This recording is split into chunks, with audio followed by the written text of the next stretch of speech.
ભચાઉ નગરપાલિકા વિસ્તારમાં સ્પીડ બ્રેકરને અભાવે રામવાડીની અંદર ગઈકાલે બીજો એક અકસ્માતનો બનાવ બન્યો। બે બાઇક સવાર ચોકડી ઉપર સ્પીડ બ્રેકર ન હોવાને કારણે ફૂલ સ્પીડમાં આવી અને ટકરાયા અને પડ્યા। 4-5 દિવસ પહેલાં યુવાન દીકરીઓ પણ આ રીતે આ જગ્યા ઉપર જ પડેલી, છતાં નગરપાલિકાનું ઘોર જે તંત્ર છે એ ઘોર નિંદ્રામાં સૂતેલું છે।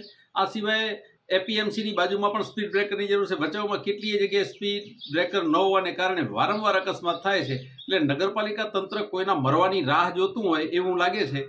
તાત્કાલિક અસરથી આ બાબતે નગરપાલિકા તાત્કાલિક નગરના જે વિસ્તારોમાં આવા જે ટર્નિંગ પોઈન્ટ છે જ્યાં સ્પીડ બ્રેકરની ખાસ જરૂર છે ત્યાં સ્પીડ બ્રેકર લગાવે। રોડ બનાવીને ભ્રષ્ટાચાર કરવામાં સૌથી આગળ છે, પણ સ્પીડ બ્રેકર મૂકવા કે લોકોની સુખાકારી માટેની જે જરૂરિયાત છે એને નજરઅંદાજ કરે છે। એટલે તાત્કાલિક અસરથી આવા ભચાઉ નગરના જ્યાં પોઈન્ટ છે, ભવાનીપુરમાં પણ છે, નવી ભચાઉમાં પણ છે, રામવાડીમાં છે, આવા દરેક પોઈન્ટ ઉપર સ્પીડ બ્રેકર મુકાય એવી વિનંતી અમે કરીએ છીએ। અને છતાં જો નહીં કરવામાં આવે આ બાબતે તો આવેદનપત્ર આપી અને લડતને ઉગ્ર બનાવી અને સ્પીડ બ્રેકરો મુકાવવા માટે નગરપાલિકાને મજબૂર કરશું અમે।